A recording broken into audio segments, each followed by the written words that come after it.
Hello everyone, hope all of you are doing good. So welcome to day 23. So very key portions but very simple portions. You have already studied them for the prelims and you will also be preparing them well for the GS mains. But here how we make a difference in attempting these questions when they appear in political science. Okay, that will make the difference in your marking and answers for IGP. So let's see the executive, legislature and the judiciary, envisaged role and its working. Now, so envisaged role and actual working of the executive, we will be studying the president, the vice president, the prime minister and the council of ministers, okay, right? And with respect to working of the legislature, so we will be talking about comprehensively the entire working of the parliament, okay. Then the envisage and working of the Supreme Court. So what are the powers, composition, what is the working of the Supreme Court, judicial review, judicial activism, these themes we will be studying here. Then envisage and actual working of the state executive. So the governor, the chief minister, his council of minister, state legislature, okay. So Vidhan Sabha, Vidhan Parishad and envisage role of the High Court, okay. So state judiciary. Now let's see the first question. The Prime Minister's office has emerged as the most powerful institution in India. Discuss.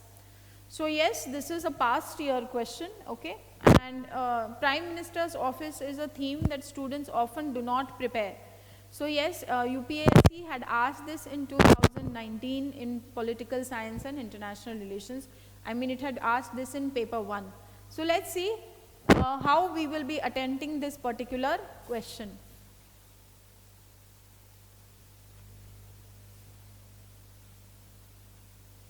So question is, Prime Minister's office has emerged as the most powerful institution in India. So first you talk about the significance of the Prime Minister's office, means the role that has been envisaged of the Prime Minister in the working of the executive. Then we talk about the nature of the Prime Minister's office. So is it a constitutional body? No, it is an extra constitutional body, works according to the allocation of the business rules. It is a department under the Government of India.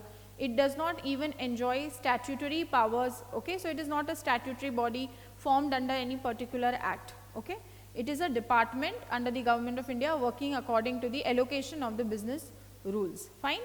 So we talk about the nature, what is the position of this particular office. Now has emerged as the most powerful institution.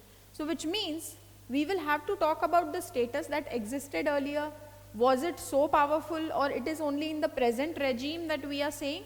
So here the question is signaling to you to talk also about the evolution of the working of the Prime Minister's office after the independence until now. Now how it has emerged as the most dominant institution, powerful institution. So here we will be talking with respect to scholars' view. And then we will be talking about its impact and synthesizing this question that no, we rather have to see an inter-institutional equilibrium for parliamentary democracy to work smoothly, okay. Otherwise there is problems. It hampers the working of the other ministries if all the key decisions are taken by the Prime Minister's office, okay. It also challenges the working of the cabinet that way, fine. So and the line ministries. So here we have to talk about these structures. Now one by one we will see this evolution also and what are the various scholars talking about the Prime Minister's office, okay. So be very attentive. I am giving you a very detailed factual as well as conceptual analysis of the Prime Minister's office.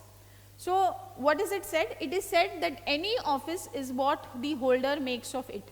So whether it is an activist president or not, okay, right. So K.R. Narayanan has been known as a very activist president,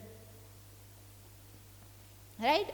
On the other hand, few presidents have just been considered as rubber stamp presidents, or certain election commissioners were very active.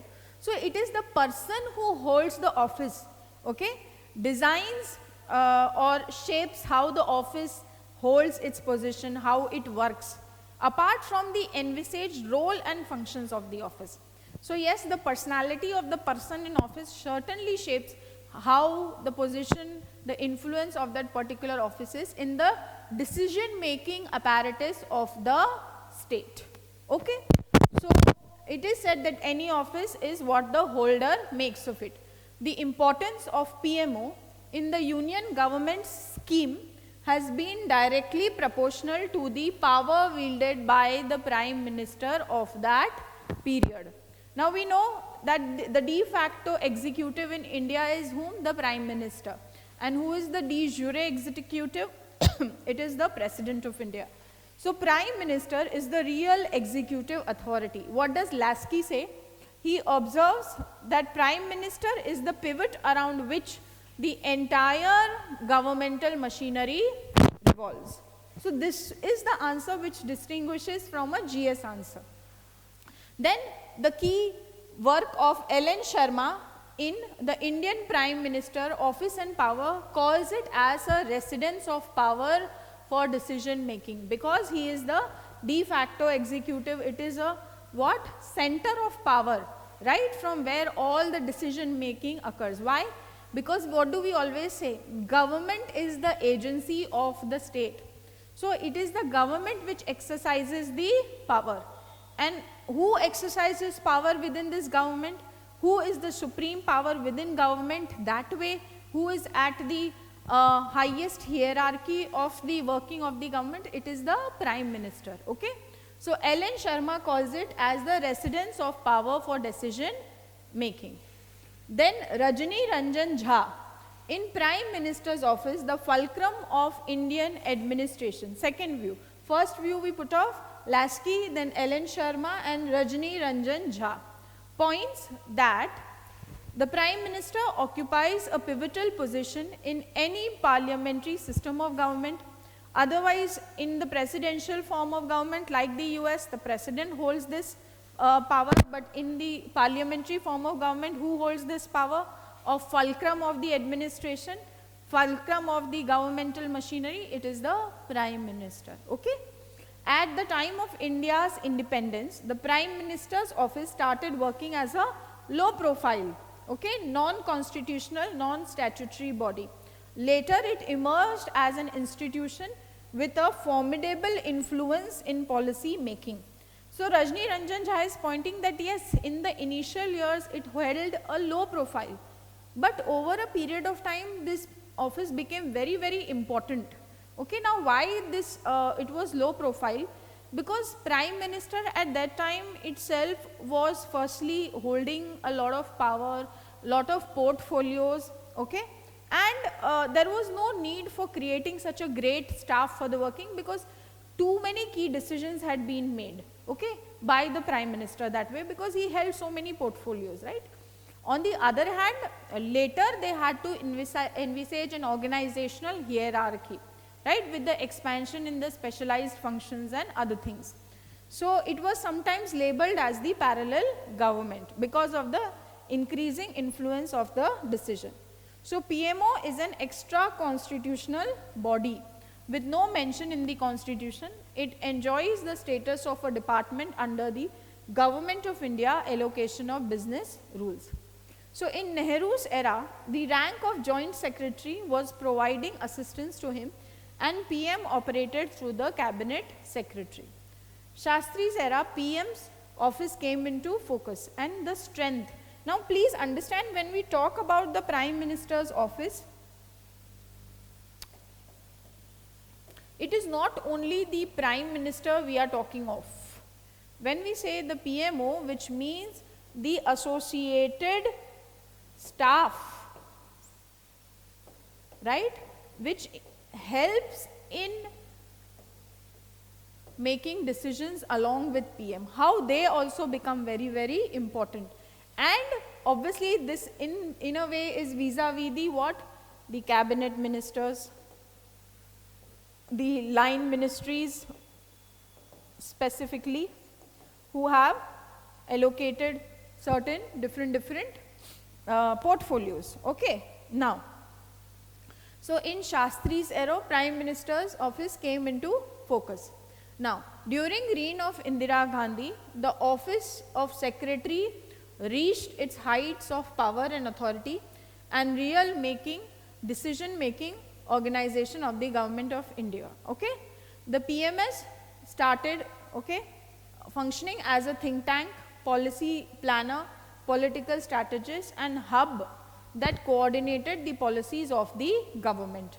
With consolidation and rise of PM's power of the PMS also grew tremendously and it emerged as so the Prime Minister's secretary is getting important role as a parallel government and a parallel center of power vis-a-vis whom? Vis-a-vis the other ministries. Okay. Now, in Janta regime, okay, it was designated as the Prime Minister's office and exhibited a democratic style of functioning and PMO had a low profile. Now, in Rajiv Gandhi's era, okay, right, the PMO grew further in importance and overtook decision in formulation of 8th PAN from the Planning Commission. Narasimha Rao's regime, it grew from strength to strength and became fulcrum to coordinate efforts of the line ministries. In A.B. Vajpayee, it was considerable power conferred upon its officers, okay, and Vajpayee made the PMO a very powerful institution. Manmohan Singh, it again had a low profile, okay, because of this a coalition government was also there. This also, there was lot of key decision which had to be made with the working of the coalition partners. Now, however, in the Prime Minister Modi's regime, PMO is regarded as the most dominant PMO, okay. So, there is principal secretary, there is assistant principal secretary, okay, that has come into being. So, PMO as an additional PM secretary not only acts as a counter check vis-a-vis the other officers, but also to serve as an alternative source of management of government. So, it is not only talking of the PM, it is the staff that is assisting the PM also, which is acquiring importance when we say the Prime Minister's office, okay, vis-a-vis the other ministry. Even NSA has been associated with the Prime Minister's office, all right. Now, so what does Smita Gupta say? In reforming India, right, the nation today, Smita Gupta argues that in Modi era, PMO has emerged as the strongest institution. And what is the reason she is giving? Because historic mandate of a single party government, and he is ruling the single party government also in the sense because majority has been enjoyed by the party, and he is both the Prime Minister as well as uncontested leader of his party who has brought this massive victory, and victory not only in 2014 but in 2019 also, all right. So, very historic mandate. Now, so the other working, how the working has also become very strong. So, programs like Swachh Bharat, Make in India, Prime Minister's office is driving major policy making like demonetization, GST, control selection of top officials from Government of India, as the appointment committee is also headed by the PM and the Home Minister. The 360-degree review has also downgraded the importance of the annual confidential reports, okay. Now, this leadership style, especially with respect to even foreign policy, is based on personal diplomacy and formal symmetry. So, it has been debated that Defense Ministry protested against the Prime Minister's office undertaking parallel negotiations for the Rafale deal. So, somewhere what? Evading what? The working of the line ministries, and it becomes concentrated in the power becomes concentrated in the officials of the Prime Minister's office and the PM, okay. Now, the centricity of leadership has impacted even the federal units. How? In 2015, Pragati platform reviewed the progress of center state projects was taken up Prime Minister directly, okay, right, secretaries of ministers to the exclusion of the chief ministers and his other ministers. Thus, overzealousness, micromanaging the decision, the ministries have no say in the appointment. Increasing staff of PMO has strengthened the power of PMO. Okay. So we see in the center-state relations, even in the center, even in the foreign policy working, key decisions, I mean key policies that the government is making, everything has been driven by whom? By the Prime Minister's office. Fine.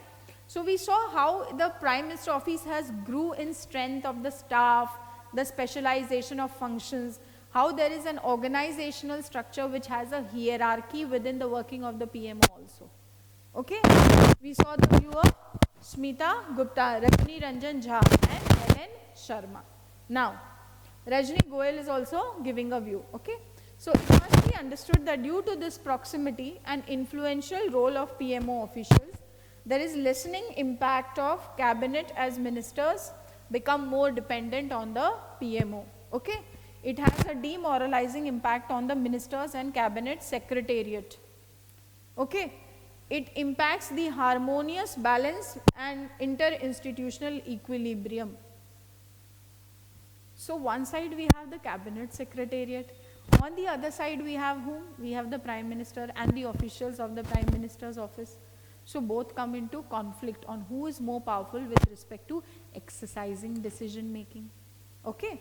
Now, the role and status of PMO and cabinet secretariat has depended on the nature of the PM, his standing within his party and the cabinet and the political climate of the country. Okay.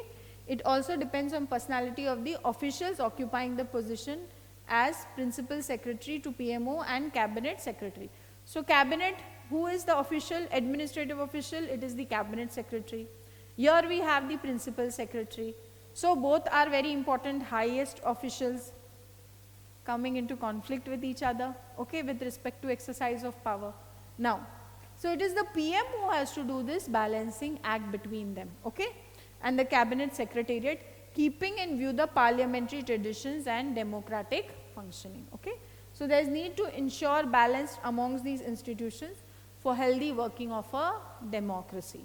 So we analyze that how this different officials also and how the line ministries, everybody has to be kept in accordance, okay, in consensus. Now, so the organizational structure of PMO, it is an extra constitutional body, we know, just showing you the hierarchy, okay. Principal secretary is the chief of the staff and it is at the apex. The organizational structure is flexible, okay. Today below the principal secretary there is also an additional principal secretary, okay. Below this there are additional secretaries, joint secretaries, office on special duties and other things. Then the NSA also with the rank of a minister of state is also part of the PMO, okay. Now, functions are also there, what all functions are there with respect to different areas. Now let's come to a very, very important theme. At least one question will be there either in political science or GS from this, the office of the governor, okay. Most politicized office in the country, right, and most controversial, most debated office. So let's come to the question and we will analyze various cases on various dimensions and examples in this regard, and what is the recommendations to improve the working of the office of the governor, okay, very key issue. Now let's see what is the question saying. So question is saying that governor's role has emerged as a key concern in center-state relations.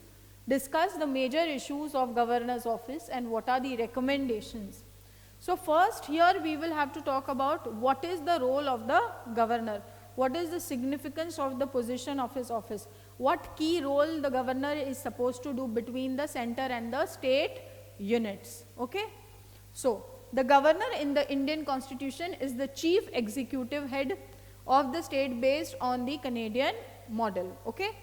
It is envisaged that office of the governor is an institution of cooperative federalism as it brings union's perspective at the state level and communicates state's aspiration at the union level.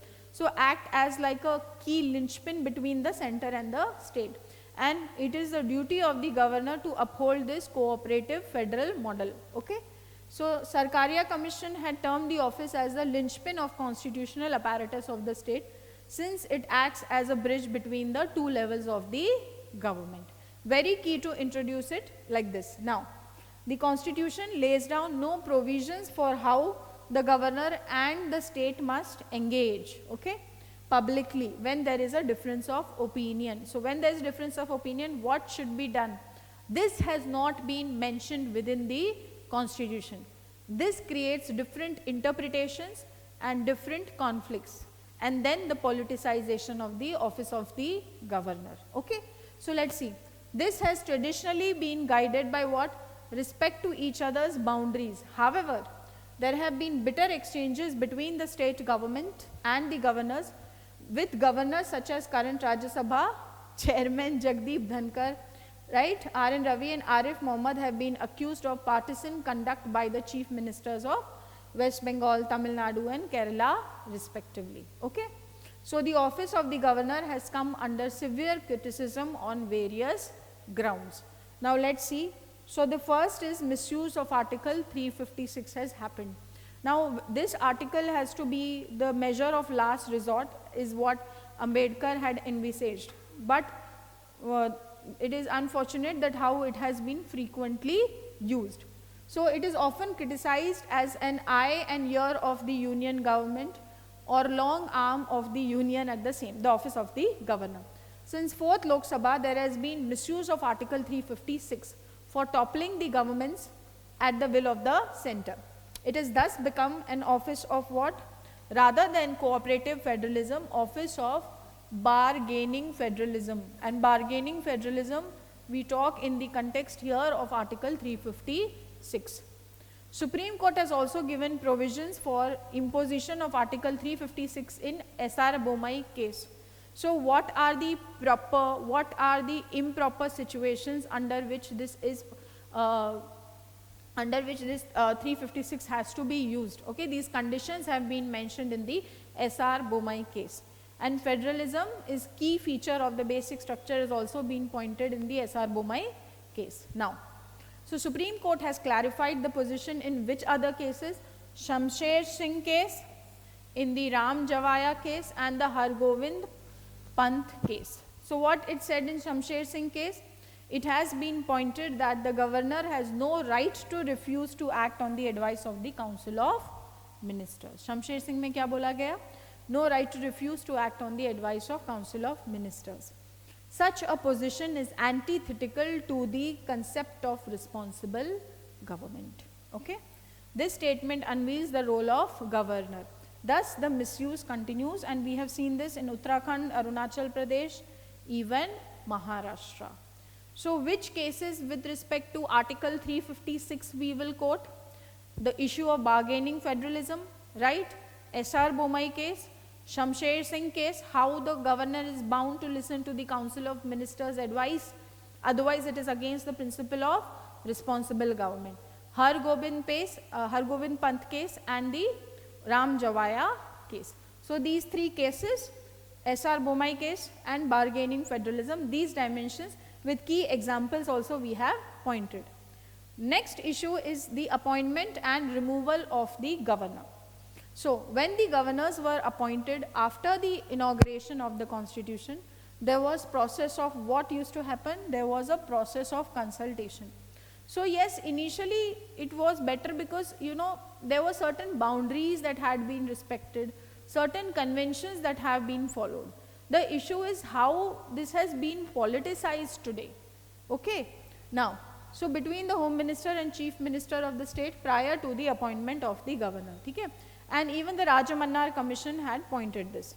Now, the healthy convention of taking consent of the Chief Minister prior to the appointment was rejected for the reason that the party in power at the center wanted to impose governors, especially in states where a rival party was in power, okay. Now, the process of consultation was removed and replaced with what? One of the informing chief minister. Example, in 1977, when Janata Party came to power, what did they do? They removed 9 governors in a single stroke. In 1980, Congress came to power, it repeated the same process. So appointment and removal has become arbitrary, politicized, okay. In BP single case, Supreme Court had held that the change of government cannot be the ground for the removal. So which case we will be pointing out in the case of removal and appointment? BP single case. Okay, so there is constitutional expert Faizan Mustafa. He argues that governors have become political appointees. The Constituent Assembly envisaged the governor to be a political, but politicians become governors and then resign to fight elections. Okay, now, so there is no provision for impeaching the governor, and in the event of particularly bitter and prolonged tussle between center and state, the center for up to 5 years use Raj Bhavan to indefinitely create problems for the state.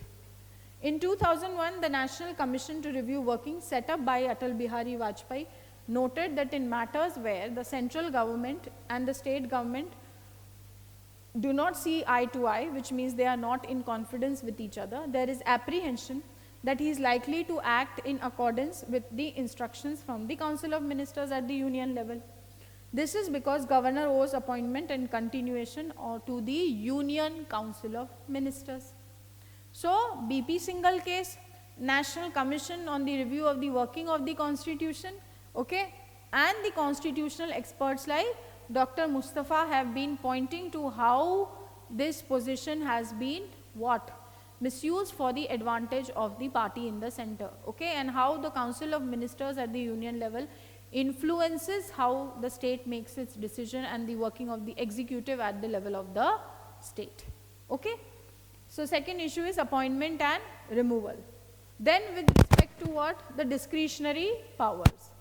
So rationale was challenges at the time of the partition, okay, and secessionist tendencies. So to address these regional aspirations, the governor should have acted as a linchpin to convey the political aspirations at the level of the state to the union and bring that perspective to the level of the union. But rather, this has again also been misused. However, this has come under controversy on the controversial interpretation of the discretionary powers, right? The range of discretionary is to be decided by governor in his own discretion only. That is the key issue. So first case in this is the Nebam Rebia versus Union of India, okay? Supreme Court pointed to Arunachal Pradesh issue that discretionary power is not outside the scope of judicial review.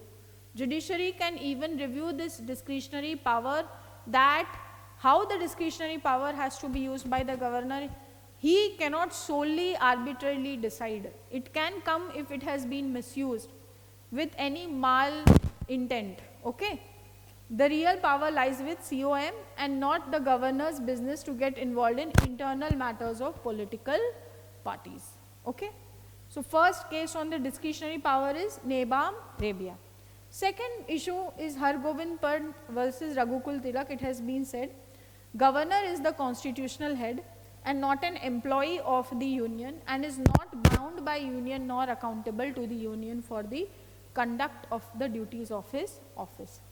However, since it's a key office, Sarkaria Commission rejected the demand for the abolition of the office and suggested reforms. So active politicians should not be appointed governors, should be eminent in some walk of life, person from outside the state. State and center ruled by different political parties, the governor should not belong to the ruling party at the center, okay.